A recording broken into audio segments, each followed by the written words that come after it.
Saiyans in space!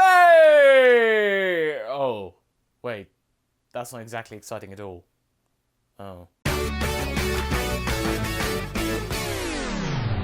Hey guys, MasakoX here. We continue What If Week with one of the most asked questions within the Dragon Ball fandom, and that is, what if Goku married Bulma?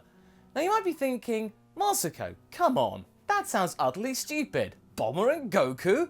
How would that work? Bulma's a really intelligent, bright young lady who is a bit of a go-getter and a very shrewd businesswoman, and Goku isn't. Bulma wouldn't be able to understand or even cope with the lackadaisical attitude towards life that Goku has. He's too carefree for her liking. Well, it might not be as far-fetched as you think.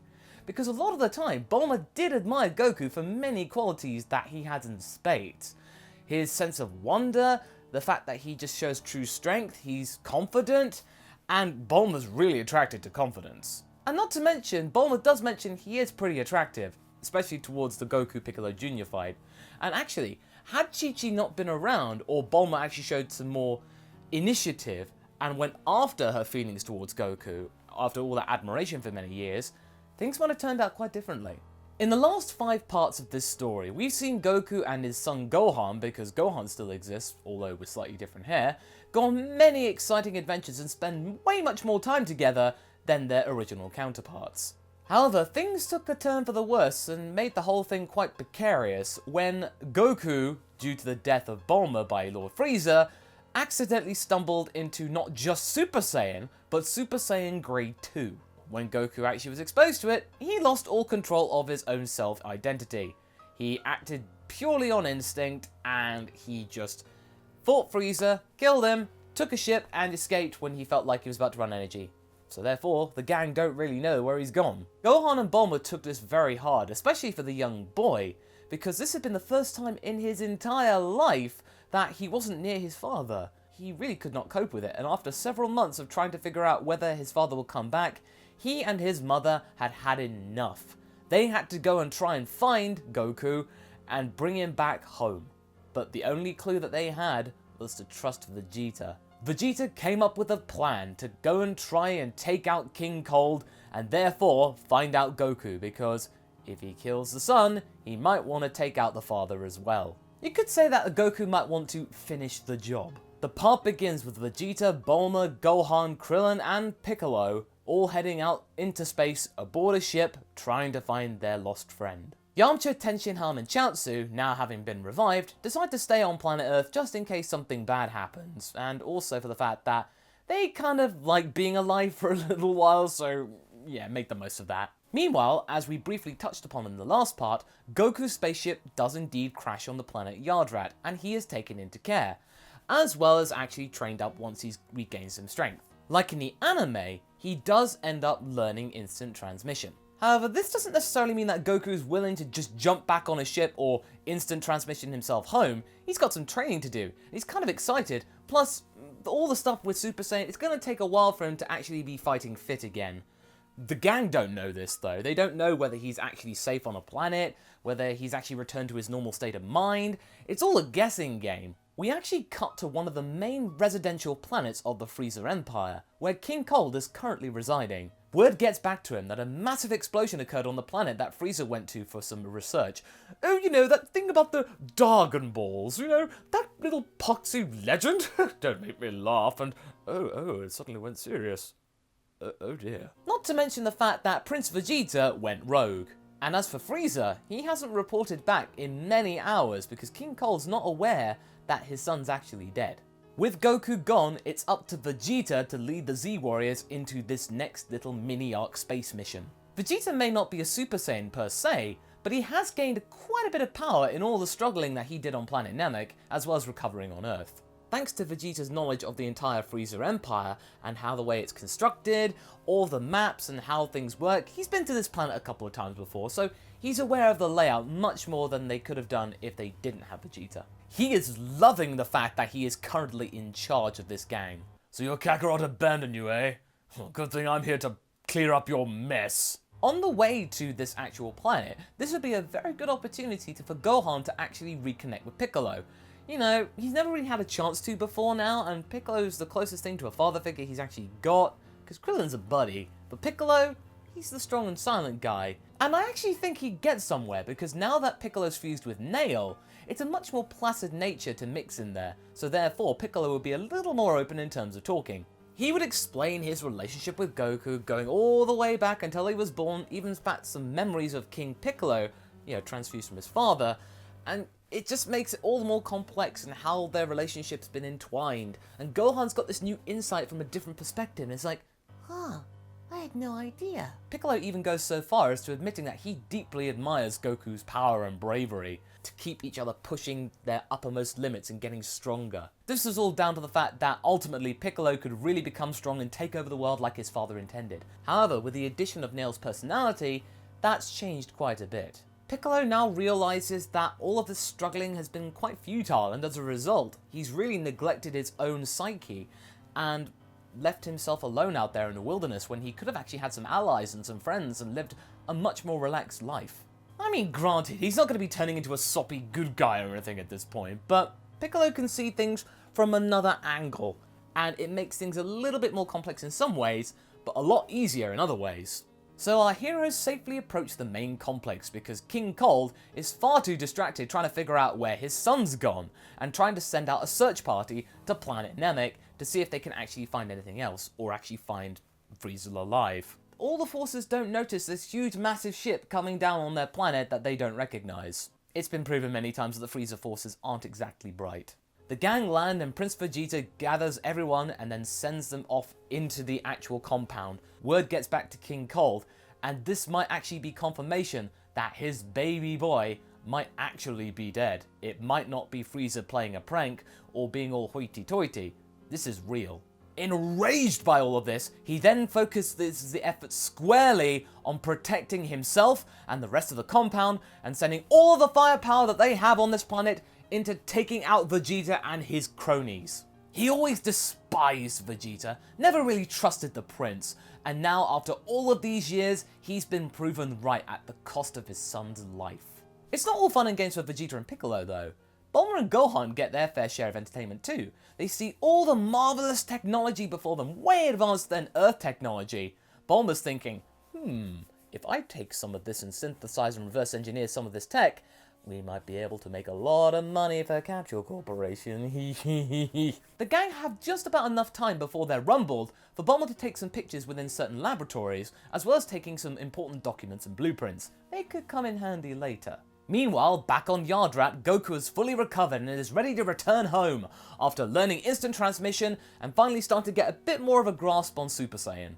But before he can actually get back in the pod and leave the planet, he senses something is amiss. Goku's not been aware of the struggle that's been going on lately. He's been far too distracted with recovering and his own personal training to realize that, hey, those energies that I remember are a little closer than I expected. Oh no. He can sense a power level that is very similar to Frieza's and Bulma and Gohan's close by. Without a moment, Goku realizes that there needs to be a change of plan. Instead of having a casual saunter back on a pod back to Earth, he's got to use his new technique to get to the action fast and save his wife. Goku then tries to locate the strongest power that he can use as a hook, and that would be Vegeta. However, he doesn't get there immediately. It's not as instantaneous as he would like it to be, because he hasn't quite mastered it. So he's got to take little breaks, hops, skips and jumps in order to actually get to the planet where King Cold is. As that's going on, Vegeta has had enough of being all sneaky trying to get around the Frieza forces, whereas he just straight up blasts them now, causing havoc, mayhem, explosions. He's just going, ha ha ha, ah ha ha ha, oh, this is glorious. He then ends all of this carnage with sending a ki blast all the way up the central pillar of the main spire, where King Cold's throne resides. It goes all the way up the top, blows up in a little flurry. It looks really spectacular from a distance. If you're actually inside the pillar right now, it's not so pretty. Vegeta then uses the resulting hole to then head straight up to King Cold, telling the others not to get in his way. Piccolo's not going to take this lying down though, and follows in hot pursuit. Krillin offers to stay behind and look after Bulma, but Gohan wants to get in on the action too. But Bulma says, oh no you don't, I'm not risking your life. Not aware of the fact that she risked her own life on Namek, so she's one to talk. And this is where something really big happens. Gohan's Saiyan rebellious streak kicks in. The whole, really moany and whingy thing that we got from Kid Trunks, this is a little more fierce thanks to Gohan's inner rage boost. As a result, he's flailing and resisting, but then it hits him and hits Bulma, with Gohan kicking her in the face, sending her knocked backwards in a state of shock, not realizing what just happened. But then she does. Oh my god, you just kicked me. She is left dumbstruck and even a little scared. Gohan then realizes what he just did and is horrified. Without another word uttered, he then goes to join Vegeta and Piccolo. Vegeta then arrives in King Cold's lair, going, "You! It's about time that I came to kill you. I just did it with your son, and I'm going to do it to you." "Oh my, Vegeta, oh, very nice to see you. Although I think you'll find it probably wasn't you that did it, you little lying prince, you. Oh, you got yourself a little posse, Vegeta. Oh, was Nappa too boring for you? Oh, what about that pineapple-haired one? Where's he gone? Oh, he's dead? Oh, I should have seen that coming, I suppose." However, the king isn't intending to actually take Vegeta on just yet. He calls up his armed guards to take them all on. The sheer amount of numbers means that Piccolo and Gohan are distracted trying to take them out, so it means that it's just a one-on-one with Vegeta and King Cold, because Vegeta, being the wily guy that he is able to sneak through. At first, Vegeta tries to be all subservient, but like, "Oh, King Cold, I've realized I've been such a naughty little Saiyan. Oh, let me bow down to your wisdom." King Cold obviously takes this on. It's like, "Oh, Vegeta, I know that you're trying to fib me, but it is very nice to hear you say those words." Well, that is before Vegeta gets an uppercut on him, and immediately King Cold's on the back foot because, like his son, he is not battle ready. They never had to be battle ready. They were inertly strong from the get.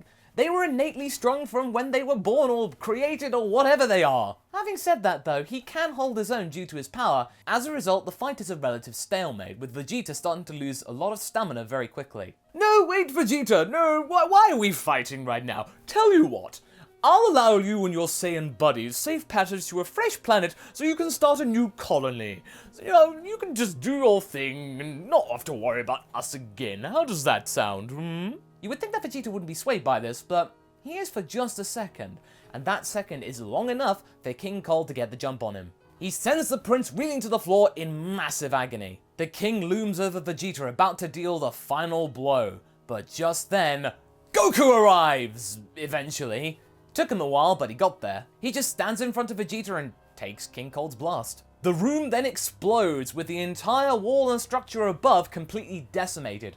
All that remains of that room is the floor, and even that's not in good shape. King Cold is immediately scared because this is the guy that killed his son. He promises that he won't conquer any more planets after this. He does not want to be destroyed by this monster. The pair of Saiyans join up and form a double attack at the same time, using all of their firepower to take on the massive king. Thanks to their joint attack, King Cold is taken out, as was the rest of the building, which is collapsing around them in a massive freefall. Goku tells Vegeta to get Piccolo and Gohan out of here, and he'll take care of Krillin and Bulma because he can sense them down below. They just about make it before the tower collapses. Bulma comes to her senses and realizes that Goku's right there next to her.